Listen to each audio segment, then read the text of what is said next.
Hello, everyone. Jenny here from the Proven Group, and I am here with Anthony Grice, the CEO of Clark Rubber. Welcome, Anthony. Thank you, Jenny. Great to be with you. Awesome to be with you. I love highlighting really passionate leaders who are trying to change the world. I definitely put you into that category. Let's talk a little bit. Can you just give us a little bit about your journey at Clark Rubber and where are things at? Yeah, look, it's been certainly a busy couple of years for Clark Rubber. I've been with the business for 9 years. I started with the company way back when under its prior owner and worked actually in the role of head of product. So, I'm a product guy and, we're a retail and service business, right, Jenny? So, front and center is the products and services, the products we sell and offer and the services that we provide. So, really at a grassroots level, came on board and really was able to define the direction the business has taken in terms of its range offer and its service offer. And that's been able to allow us to grow into what we are today, being Clark Rubber, everything pool, foam and rubber. So a little bit of an eclectic mix under the one roof. So we specialise in pool, and pool is such a significant part of our business. In fact, it accounts for over 50%. It's growing significantly. And as we went through COVID and people were nesting and they were stuck at home, many Aussies went out and got a pool. So there's about 2 million residential pools in backyards across the country, and that's growing year on year. So we're there front and centre providing those customers with the right products, the right service solutions and advice to keep their pool and spas in tip-top shape. We also specialise in foam and rubber. So foam being bedding products and pet products and fitness products, anything made out of foam that can be utilised in that sort of space, through to rubber, which is a little industrial. So come on board, I started as the GM of merchandise and I worked up to my current role, which is chief executive, and I took that role over about 3.5 years ago. At the same time, helped facilitate a sale of the business from what was the previous owner to the new ownership structure. And that ownership structure is, Graham, Ed and myself, and the business is now moving forward at a rate of knots. And it's a completely different business today than what it certainly was under the prior ownership. A business that's very focused, a business that's dynamic, fast moving, and growing, of course. So we've got 62 stores around the country, and that number will grow substantially over the next 5 years. That's our plan. We've taken on company stores. We've got 7 company stores out of the 62, and they're performing exceptionally well. In fact, they're outpacing in terms of growth what we're getting out of the franchise businesses. And I don't say that in any sort of judgmental way, because the company stores are giving us a great opportunity to treat them as a sandpit. We get the opportunity to try things and break things and sometimes not get things right before we then roll that out to our franchisees. Because, at Clark Rubber, we have 5 core values, and front and centre for us is around putting our franchisees first. And so making sure that we're getting and making the right decisions in our company stores and then rolling it out to the network is really, really important for us. And we've got some pretty big plans around how we're going to change and evolve our range over the coming 18 months. So that's a little bit about my journey, very much product centred. And I think you have to be when you're running a retail business, right? You need to understand how consumers think, what's important to them, what they're wanting, what's happening in the market, competitors, what's happening globally. We touched on earlier that I've just got back from China. So interesting trip. And it was all about looking at product, which really excites me. I love that. I love that. And, looking out and having that peripheral vision of what others are doing and what the future could look like as an organisation, I think is so exciting. Look, this is a great segue into my first question for you around leadership and what skills you see leaders in franchising really needing to take them into the future. You're a very passionate leader. What do you think are the important skills and traits for leaders leading in this current, quite unknown climate?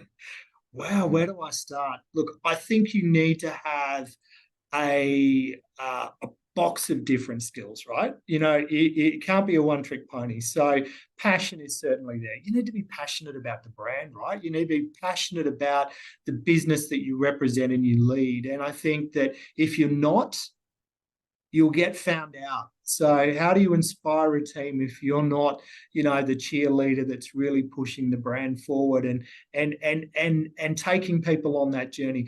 You need to be inclusive. You need to be able to listen. You need to be able to respond. You need to be dynamic, particularly in the current marketplace. And if we learnt any skills throughout the COVID nightmare that we endured, and I don't want to talk about COVID anymore, Jenny, in this interview. But if we learn any skills, it was around resilience and around the ability to be agile and move and change and adapt. And I think all of those skills are really important to lead a brand as a chief executive or as a managing director or as an owner of a business. And, Clark's going through a transformation. Our brand has been in the Australian marketplace for 76 years this year, 76 years. And it's evolved over that time. Our product mix today is uniquely different to certainly what it was 60 years ago or 74 years ago. And we're on a bit of a journey as we not only interact with customers that are aware of our brand but may not have shopped with us. So we're on a journey of educating them on, what are our product classifications, our services, what do we actually do, and get more customers into our stores. So, our brand's evolving. The look and feel of our stores are going to change in the not too distant future. So as a leader of the business, I've had to have, really clear vision and share that vision and engage others within the organisation, the entire team, to take them on that journey, because collectively we're going to be responsible for delivering that vision in partnership with our franchisees. I love it. I love it. I think taking people on the journey is a really important part of leadership. Dictating obviously from the top doesn't get too far these days, does it? Not really, but sometimes, as a leader, you've got to just roll up your sleeves and get it done. But it's the right balance, right? And some of the big decisions, it's about making those decisions as a collective with the right people so that people feel that they're going on the journey and they're empowered is really, really important. Anthony, you've had an amazing career, an amazing journey at Clark Rubber. Who's inspired you to be you? Oh, that's a good question, right? So I've had a very privileged retail career. I've been in retail now for, let's say, 30 years, starting in retail out of university. And I did my apprenticeship with Woolworths for 17 years, from the shop floor to a senior role within their support office, looking after the supermarkets area. And I was fortunate to work with some fabulous retailers, both retailers that are Australian based and some retailers that have gone on to be internationally based. And so, for me, the people that have inspired me have been at many different levels of my career, whether it be a really, really good store manager that I worked for, a good area manager, that I then ultimately went on to having those roles, a good general manager in buying or marketing, and then I went on to those roles. Really, I was fortunate with my time with Woolworths. It gave me a great insight into how businesses operate and how to operate as a leader and to lead. I then take inspiration from other leaders, like whether that be in a sporting sense, whether that be on the global stage. We have a conference here at Clark Rubber every year. And that conference, we get everyone together. We get all of our suppliers, 300 plus people over 4 days. And we always have guest speakers that we bring in to share insights with the team, whether that be from a business, retail standpoint, leadership standpoint, maybe just a motivation standpoint. And I take inspiration from the stories that I hear from those individuals. I was at the Franchising Council conference with you, Jenny, earlier in the year. Yes, and we had an amazing a couple of guest speakers that presented at that particular event. So whether it be reading books, you name it. I'm always taking inspiration from different leaders, both in a business sense or personal sense, in a spiritual sense. Yeah, love it, love it. I think a standout for me was Richard Harris, who Amazing. led the operation in Thailand with the children in the cave. Incredibly heroic and inspirational. Just the thought processes that I went out. thought Pauline Ewan was also brilliant. So, Oh yeah, yeah. the stories were amazing, but I was captivated in the front row, just glued to every moment of that. Very, very lucky to be and privileged Amazing. to hear that And story. let's talk franchisees. I'm really passionate about the success of franchising and the success of franchisees. And I think that franchising is a magical, amazing business model. I find that, you said earlier that, your number one value is about ensuring franchisee success. And that really makes my heart sing, because I think that's what franchising is all about. What do you see as the most important characteristics, traits, skills that help ensure franchisee success?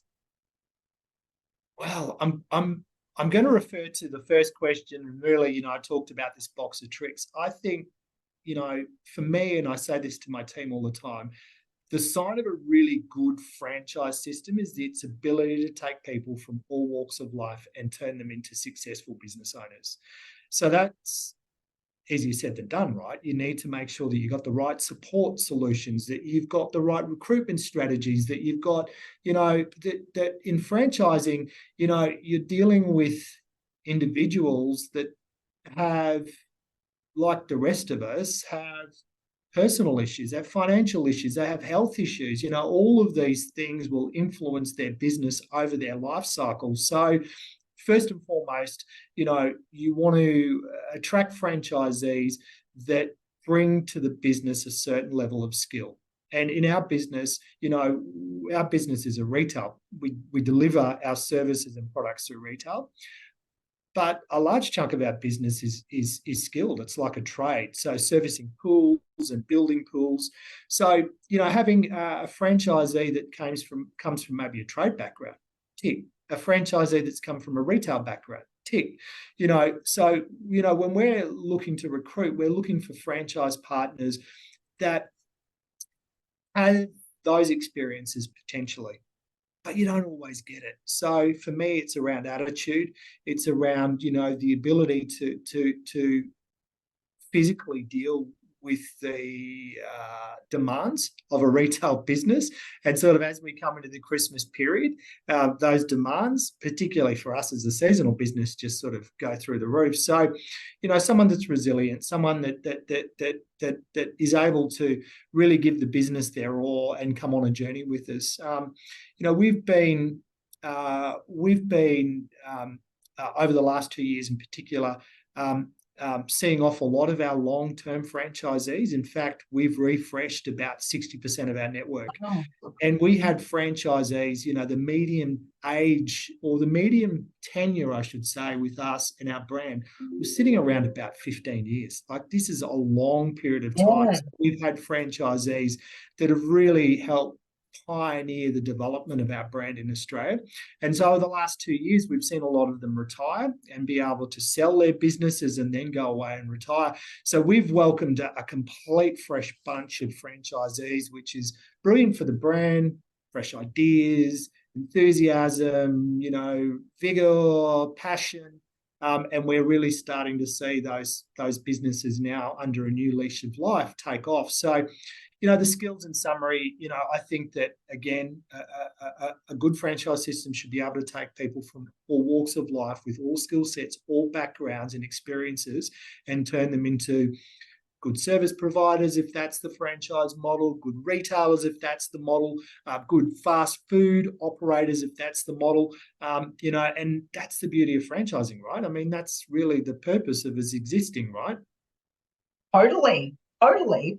I love it. I'm interested to hear more about how you go about doing that, because I think that's amazing. I find that most brands are quite, obviously that is franchising. The system is franchising. I think it's how you take people and actually turn them into successful business owners who really kind of understand the demands and, you know, their core responsibilities within that franchise model. I think is a really, you know, where the magic all happens, isn't it? It's Totally. Well, we now have what we call Clark Academy.